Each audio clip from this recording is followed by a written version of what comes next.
¿Qué tal? Buenos días, ¿cómo están? Pues vamos a dar comienzo con el webinar del día de hoy, que tiene por título Interpretación y aplicación de fichas técnicas. Cualquier duda, por favor, háganmela saber. Pueden abrir sus micrófonos y preguntarme lo que necesiten. Bueno, pues, ¿qué es una ficha técnica? Primero, una ficha técnica es un documento en donde vamos a encontrar todos los parámetros, tanto máximos y mínimos de operación, de todos los equipos. Esta información nos va a permitir tomar decisiones para, para diseñar de forma adecuada y segura un sistema fotovoltaico de backup o cualquier otro sistema. ¿Qué vamos a encontrar o qué valores vamos a encontrar en las fichas técnicas? Vamos a encontrar valores como potencia, voltaje de tensión, temperatura de operación, entre muchos otros valores, depende del equipo que estemos trabajando. Además de los parámetros que vamos a encontrar en la ficha técnica, pues siempre es recomendable considerar algunas otras cuestiones como la disponibilidad de los equipos o los costos, ya que estos impactan directamente en la viabilidad de un proyecto. Primero, para poder diseñar un sistema, pues necesitamos seleccionar la solución y la aplicación que le vamos a proponer a nuestro cliente. Una vez que hayamos seleccionado la solución, pues necesitamos dimensionar el sistema en base a esos requerimientos. Una vez que tengamos dimensionado el sistema, es entonces cuando podemos comenzar a revisar las fichas técnicas para poder hacer la selección de equipos y hacer las configuraciones adecuadas. Eh, no solo nos permite, estos valores no solo nos van a permitir conocer los valores o los parámetros de operación de los equipos, también nos van a permitir hacer cálculos para cableados, protecciones y algunos otros elementos que son de los sistemas que vamos a instalar y que por seguridad y por poder garantizar la operación del sistema necesitamos dimensionar adecuadamente. Eh, Algunos de los sistemas que podemos presentar son estos que vamos a ver en la presentación. Tenemos desde sistemas en corriente directa, o sistemas off-grid en corriente alterna, sistemas de backup, AC coupling, etcétera. Cada uno de ellos tiene sus características y hay que considerar diferentes parámetros para dimensionar y seleccionar adecuadamente los equipos. Vamos a empezar con el tema de controladores solares. Cuando hablamos ya de baterías, sabemos que hay sistemas en los que podemos o no necesitarlo.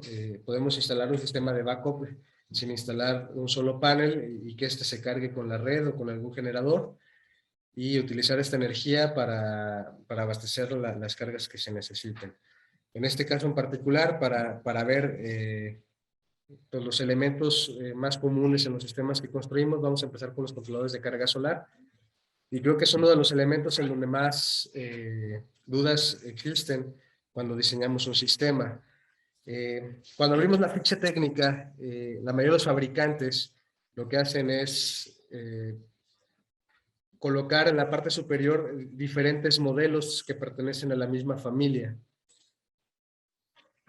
En este caso en particular, podemos ver el cargador el controlador de carga solar, Smart Solar de Victron. Podemos ver que nos describen tres de los equipos que operan a 250 voltios y 70 amperios. Esto lo vamos a encontrar en muchas fichas técnicas y entonces es bueno tenerlo en mente porque normalmente cuando trabajamos con los equipos sabemos que nos podemos mover en ese rango en ese rango de equipos de acuerdo a las potencias que estemos trabajando. Un tema a considerar cuando hacemos la selección del controlador de carga es durante el dimensionamiento conocer el voltaje que vamos a operar en baterías. ¿Por qué es importante esto?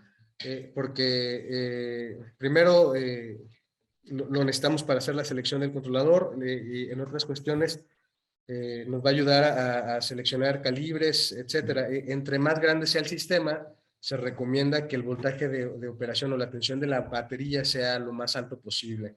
Este controlador es multivoltaje, nos permite trabajar a 12, 24, 48 voltios de manera automática y de manera manual nos permite seleccionar 36 voltios. Otro punto muy importante y ese en donde hemos visto que a muchos se les va confunden este dato, esa es la corriente de carga nominal. Normalmente los controladores nos indican el voltaje de operación, en este caso, por ejemplo, 250-100.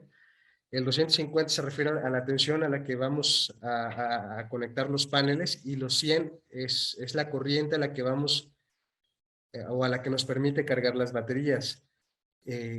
Cuando seleccionamos las baterías, en el factor C de carga, nos dice sobre la capacidad, qué corriente es la que puedo, con la que puedo cargar de forma constante la batería.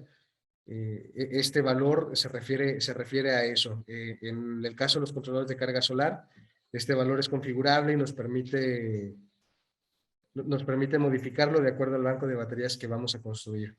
Es muy importante que estos voltajes, que estas corrientes se configuren adecuadamente para evitar pues dañar el banco de baterías. Otro factor importante es la potencia fotovoltaica que podemos conectar al controlador de carga. También, como vemos en la ficha técnica, entre mayor sea el voltaje o la tensión en las baterías, mayor es la potencia en fotovoltaica que podemos instalar. También podemos encontrar la corriente a la que podemos conectar los paneles solares y con estos valores, con la tensión de entrada, los 250 volts, la corriente y la potencia, podemos determinar del número de paneles que determinamos en el diseño, cómo los vamos a conectar al sistema, al controlador de carga para evitar que éste se dañe y que funcione correctamente. En la siguiente fila vamos a encontrar los voltajes de operación máximos. Aquí es importante cuando estamos diseñando el número de paneles por string, las condiciones de clima. Sabemos que cuando el clima es frío, el voltaje de los paneles tiende a subir incluso por encima de lo que nos especifica en la ficha técnica. Es importante considerar esa parte para evitar dañar el equipo. También en cuanto a corriente de cortocircuito, es muy importante considerarlo porque también puede generar un daño al momento de conectarlo. Siempre hay que respetar estos parámetros y con ello vamos a lograr que el equipo funcione adecuadamente. Tenemos algunos otros parámetros como eficiencia, la corriente de autoconsumo, y en algunos casos, algunos controladores, como en este, nos van a especificar las tensiones de absorción, de flotación y de ecualización, independientemente de la tecnología que vayamos a utilizar, son los rangos en los que opera. Esto nos permite en algún momento hacer configuraciones para baterías con especificaciones diferentes a las que normalmente vemos.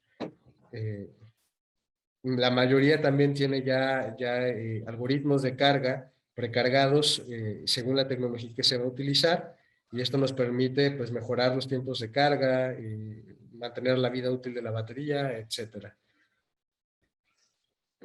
También la temperatura de trabajo es un factor a considerar. Si estamos instalando en un lugar muy caliente o muy frío, esto afecta la operación y la potencia del equipo, entonces es importante considerarlo.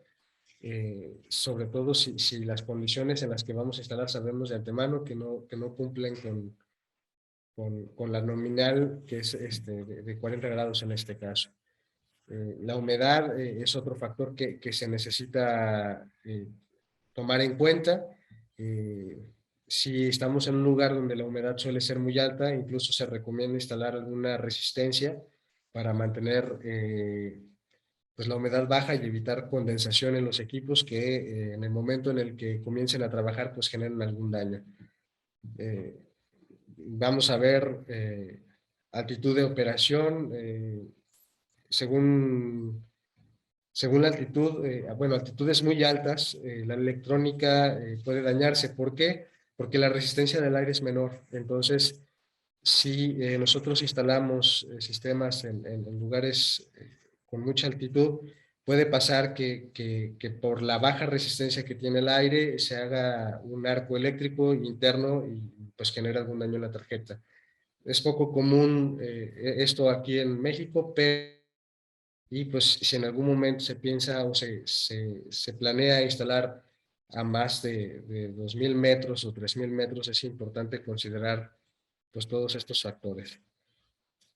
Otro tema muy importante es conocer las condiciones ambientales a las que vamos a instalar, saber si el equipo que vamos a instalar se puede instalar en exterior, en interior, si puede recibir brisa o chorros de agua, etcétera. En este caso en particular nos aclara que el equipo es para instalar en interiores y que no es necesario tenerlo acondicionado, es decir, no necesitamos tener aire acondicionado para la operación adecuada del sistema. También en este caso podemos ver que el equipo puede comunicarse con otros equipos o con sistemas de monitoreo y nos especifica los protocolos, los medios por los que puede hacer esta comunicación. Algunos casos en particular nos van a especificar condiciones o modos de trabajo que diferencian el equipo de otros, y en la ficha técnica vamos a encontrarlo. Esto nos va a permitir pues hacer encendidos remotos, buscar el encendido apagado de circuitos bajo ciertas condiciones de carga, por ejemplo, de voltaje, etcétera. Vamos a encontrar también la parte mecánica, cuando estamos calculando, dimensionando los calibres de cable, las protecciones, es importante saber cuál es el calibre máximo que podemos instalar para pues, poder conectar el equipo de forma adecuada. Muchas veces pasa que pues no cabe el cable, le quitamos el aislamiento y le quitamos algunos hilitos para que quepa en la terminal. Esto puede provocar que pues se generen puntos calientes y en consecuencia pues daños en los equipos. Vamos a encontrar pesos. Los pesos nos van a ayudar a determinar el montaje para casos especiales, por ejemplo, en muros de tabla roca y en otro tipo de fijaciones que hay que considerar. Y en todas las fichas técnicas también vamos a encontrar las normas bajo las que opera. Esto es importante porque primero hay lugares o hay clientes que nos van a pedir que cumplan con con ciertas normativas y también el hecho de que tenga normas a nosotros nos garantiza que el equipo fue probado y está revisado y esto nos va a ayudar pues a tener seguridad tanto para el equipo como para las personas que van a trabajar y van a convivir con el equipo. Vamos a ver un ejemplo práctico. Tenemos, por ejemplo, 12 paneles fotovoltaicos con un voltaje de máxima potencia de 38.38 voltios, un voltaje de circuito abierto de 45.55, una corriente de potencia máxima de 13.03 amperes. Aquí hay un error, es corriente de cortocircuito, son 13.9 amperes, una potencia nominal de 500 watts pico, son 12 módulos, y vamos a operar con 24 voltios. La potencia total es de 6.000 watts pico. En este caso en particular, pues vamos a conectar los módulos 4 en serie para poder llegar, o estar más bien debajo de los 250 voltios de la ficha técnica que estábamos revisando. Vemos que en los dos parámetros quedamos por debajo. Siempre es recomendable, si vamos a trabajar sobre todo en climas de montaña, en climas fríos, pues reducir uno o dos módulos del máximo de las series que podemos hacer, precisamente para evitar que con la temperatura baja haya un incremento en el voltaje, pues nos genera algún daño en el equipo. Vemos que cumplimos con la parte de corriente. En la ficha técnica nos hablaba que podíamos conectar hasta 70 amperes, con una potencia pico de 6000 watts y el voltaje de operación de las baterías. Bueno, vamos a pasar a las fichas técnicas de las baterías. Siguiendo, por ejemplo, el caso anterior, las baterías de Pylontech, que es el caso, pues ya operan a 48 voltios, no se necesitan hacer conexiones en serie. Si vemos, por ejemplo, la parte de carga, el factor C de carga,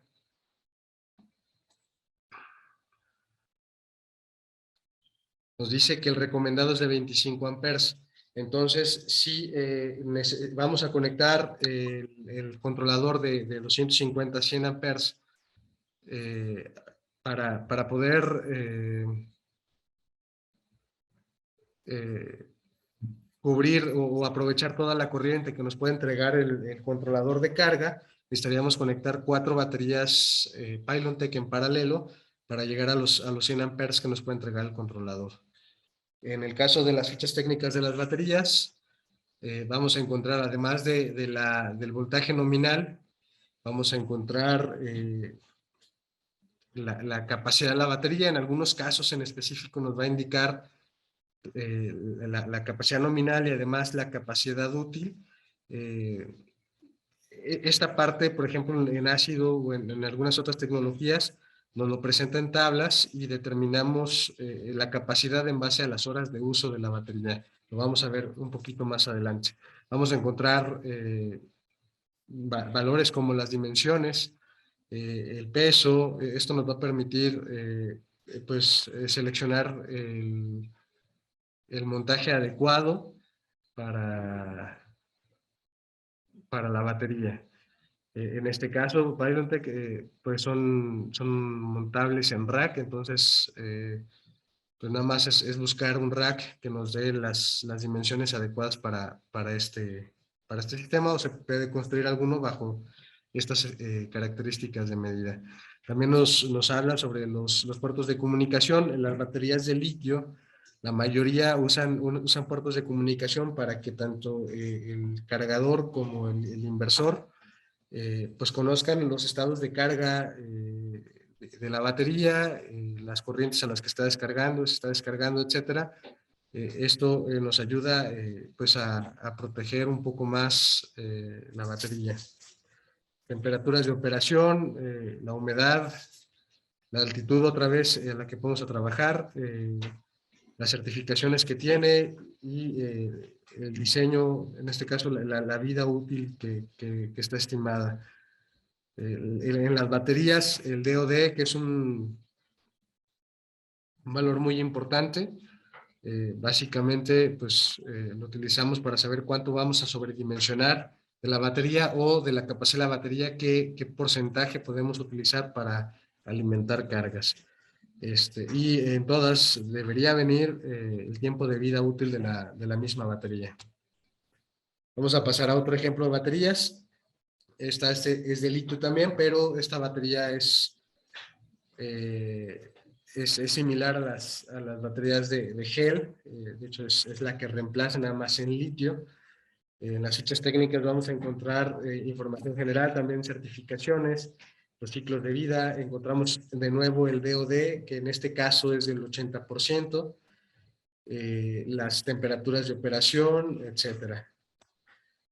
Vamos a encontrar generalmente tablas en donde también nos especifique las tensiones nominales, los voltajes de carga, el factor C de carga, lo podemos ver ahí en la cuarta fila. Las tensiones las tensiones mínimas, las tensiones máximas. Esto es para configurar de forma adecuada el equipo en donde vamos a conectar estas baterías. Estas baterías en particular, si se fijan, no tienen comunicación, entonces es necesario hacer una configuración en el equipo en donde se van a conectar para evitar pues un mal funcionamiento, reducir la vida útil o algún daño en el sistema. Vamos a ver las curvas. Esta parte es importante. No todas las marcas de baterías las agregan en sus citas técnicas, pero es muy importante porque, por ejemplo, con ella podemos determinar al factor C al que vamos a descargar la batería, qué porcentaje de la capacidad tenemos. Es decir, si tenemos 1C, 2C, siempre y cuando cumplamos con los parámetros que vimos anteriormente. Por ejemplo, la temperatura en caso o relacionada con la capacidad, los tiempos de carga típicos en base al factor C, las tensiones de carga y descarga, las curvas de la capacidad de la batería o el tiempo con respecto al tiempo de almacenamiento y el tiempo de vida típico de la batería, pues considerando las condiciones a las que fue probada el equipo. En este caso, vamos a ver ahora una batería de gel, es ácido plomo. Como vemos, también nos aporta información similar, nos entrega guías mecánicas para conocer peso, dimensiones, para construir el banco. El factor C de la batería, por ejemplo, podemos ver que a una batería de 230 ampere hora a 20 horas, con un factor C10, la batería se va a comportar como si fuera de 219. Sin embargo, si bajamos a C3, la batería reduce su capacidad, es decir, le vamos a demandar más corriente, la capacidad se reduce hasta los 175.8 amperes. Todos estos parámetros son importantes cuando diseñamos el banco de baterías porque de ello vamos a poder determinar realmente cuántas baterías podemos instalar. En el caso, por ejemplo, para compararlas con las Pylontech, en cualquiera de los dos casos, tanto en el anterior como en este, necesitamos conectar 4 baterías en serie y ya depende de la capacidad del banco, es cuántas baterías o cuántas series de baterías vamos a conectar en paralelo. Este punto es importante, las conexiones en paralelo en los sistemas con baterías de este tipo generan resistencia y pueden generar daños. Incluso si regresamos a las baterías de litio, vemos que en paralelos solamente nos permite generar 2 unidades, es decir, dos circuitos en paralelo de máximo 4 baterías. Esta batería de litio la podemos trabajar 12 a 48 voltios y podemos conectar máximo, pues como les decía, dos series en paralelo.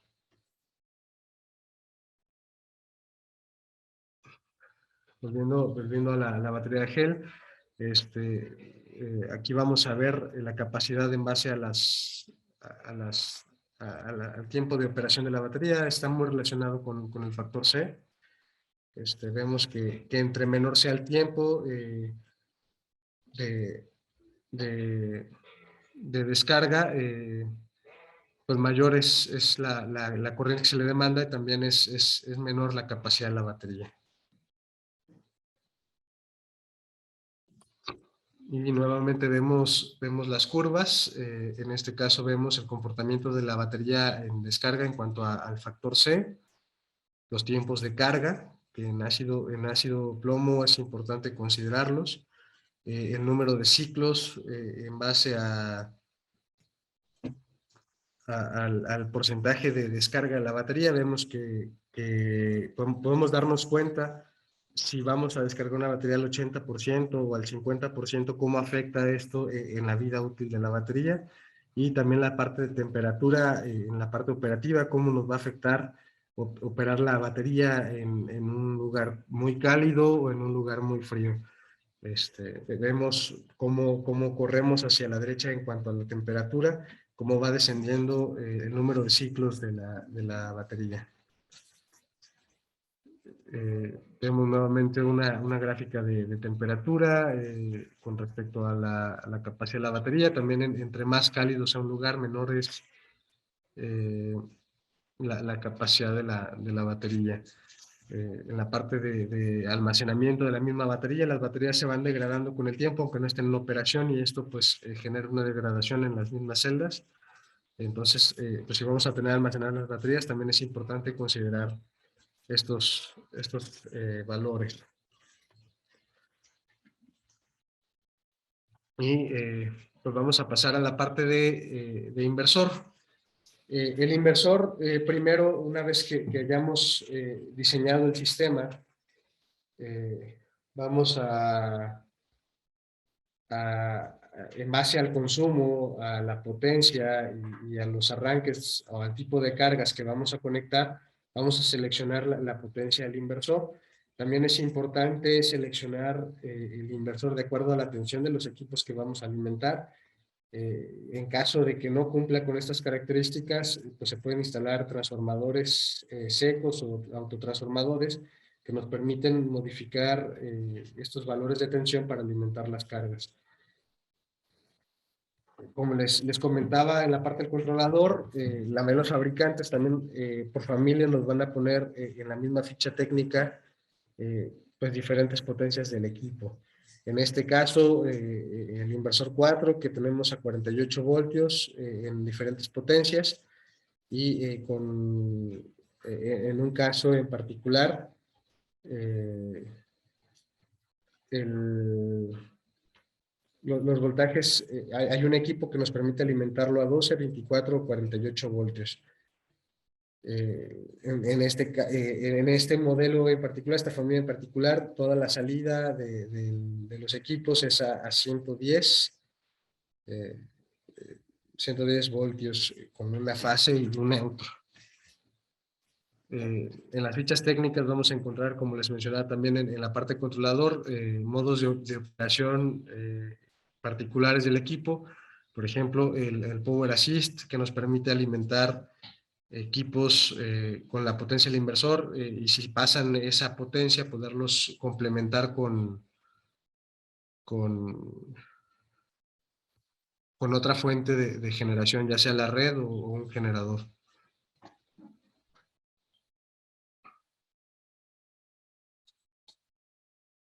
Tenemos la parte de entradas y salidas para el caso de inversores que vamos a utilizar como backup. En el caso de los inversores de interconexión, pues nos va a hablar sobre pues los valores que tenemos en la parte de la salida del equipo. También las corrientes máximas, a las que nos va a entregar los equipos.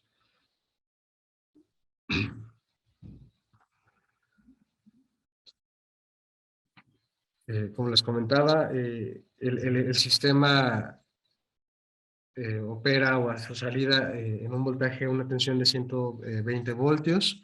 Nos especifican el rango de salida. Esto es importante porque hay que cumplir con, pues es importante que el equipo cumpla con algún código de red para poder estar seguros que los equipos que vamos a conectar o vamos a alimentar con esta fuente pues no tengan algún daño. Volvemos a ver la parte de potencia, vemos que a diferentes temperaturas el inversor se comporta de forma diferente. Aquí es importante señalar, por ejemplo, que tenemos una potencia en voltamperes y en watts, ¿a qué nos ayuda a conocer estos valores cuando estamos diseñando? Por ejemplo, cuando tenemos, primero es factor de potencia, cuando tenemos cargas inductivas, pues es importante saber que el equipo va a poder tener la capacidad de mantener la carga en operación. En el caso de los inversores, nos va a indicar inclusive la potencia o los picos de potencia que podemos alcanzar precisamente para cubrir los arranques. Entonces, estos parámetros son importantes a considerar cuando estamos diseñando y estamos pues analizando el tipo de cargas que se van a conectar al sistema. Vemos la eficacia del sistema, los consumos o los autoconsumos del equipo. que independientemente si están alimentando una carga o no, pues consumen parte de la energía para poder mantener en operación los circuitos internos del inversor. Este caso en particular, este inversor cuenta con un cargador. El cargador también es necesario configurarlo en base al factor C de carga de las baterías. Entonces, revisamos las corrientes a las que podemos cargar y si es necesario lo configuramos para pues no dañar las baterías o provocar calentamientos, etcétera. Vemos que incluso le podemos conectar un sensor de temperatura. Esto es para el caso particular de las baterías de ácido. Y vemos algunas otras variables o algunos otros parámetros del inversor.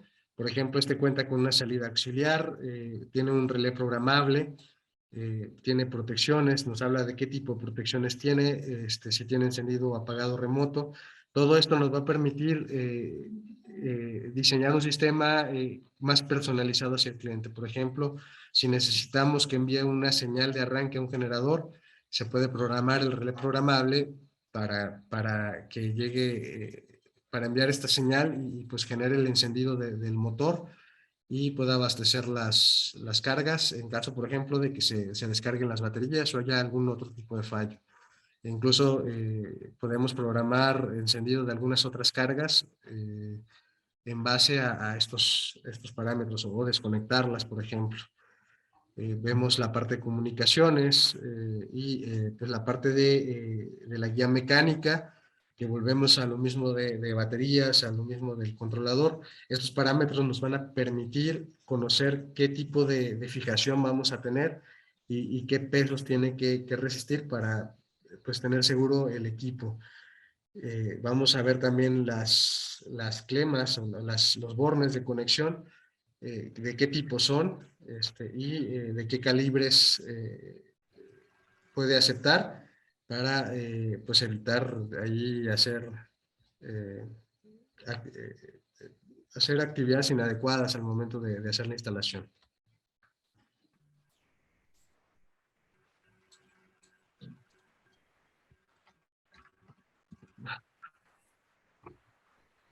Vamos a ver también el tema de certificaciones. Y estos equipos como también se pueden conectar en vehículos de carretera, pues podemos ver que está certificado para operar en 12 y 24 voltios. No sé si hay alguna duda hasta aquí.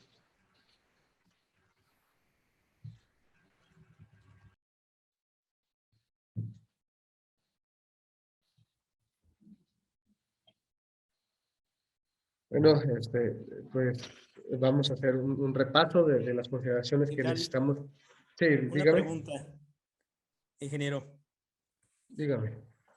Sí, en la ficha técnica veo que tiene el tema del amperaje. Dice 50 o 100 por 2. Por qué este valor? En la parte del inversor. Así es. Esto es por el tema del relevador. Tenemos dos entradas. En este caso en particular, eh, podemos conectar, por ejemplo, la red y un generador. Por esta razón vienen dos, el 2 por la corriente que admite máximo en la entrada. Ah, ok, perfecto. 110 voltios, pero dos entradas, la red o un generador, ¿verdad? Así es, podemos conectar los dos al mismo tiempo.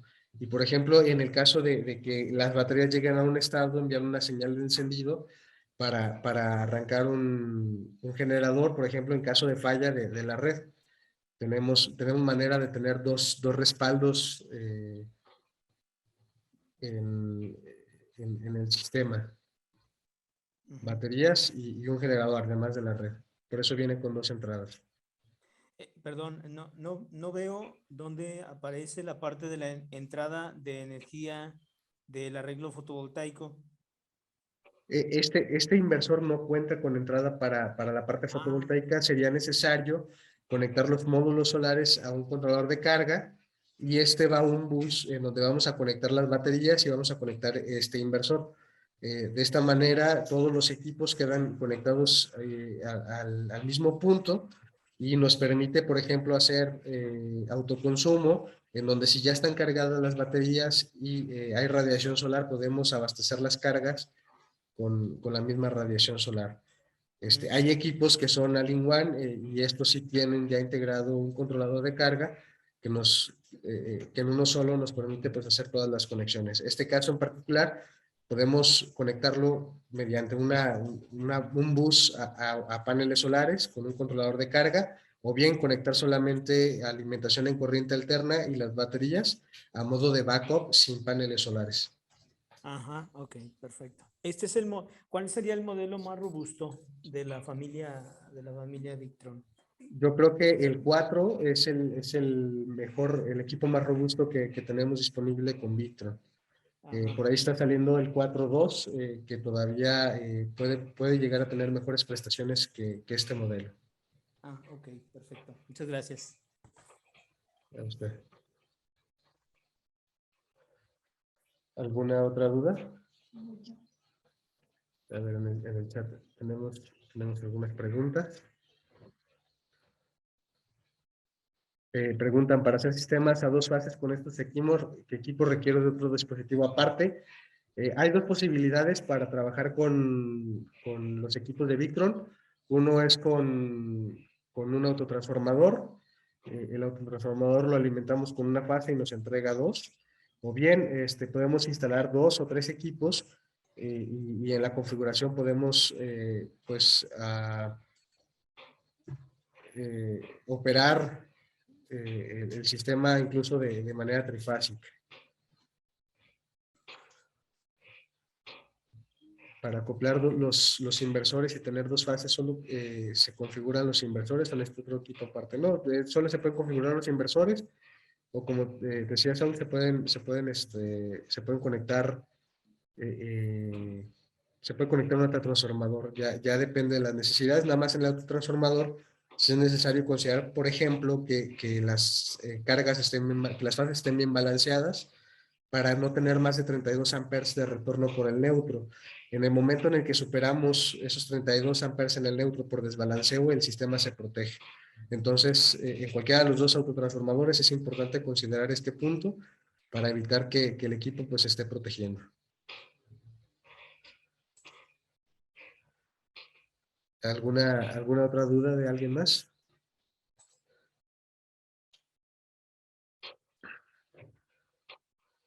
Pregunta Omar, para obtener 220 se requieren 2 equipos, solamente inversores.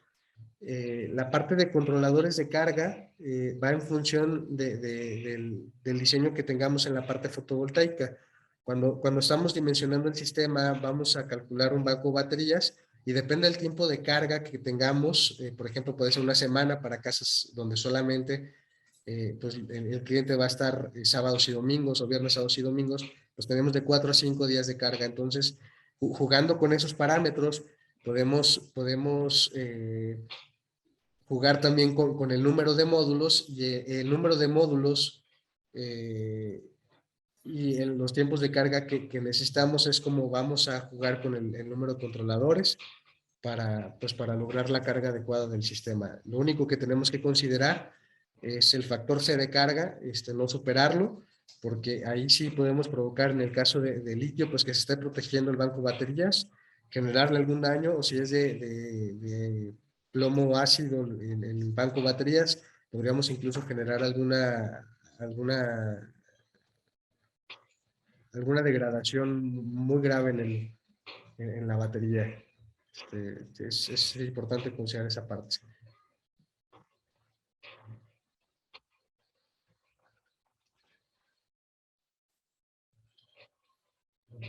Pues vamos a...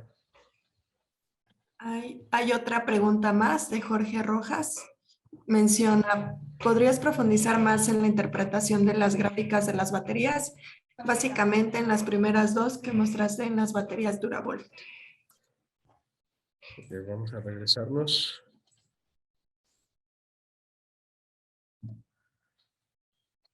Es con respecto a estas dos. Bueno, la primera se refiere a la tensión de la batería con respecto al estado de carga. ¿Qué quiere decir? Es esta gráfica, por ejemplo, que al 100% vamos a tener poco más de 14.5 voltios y conforme se vaya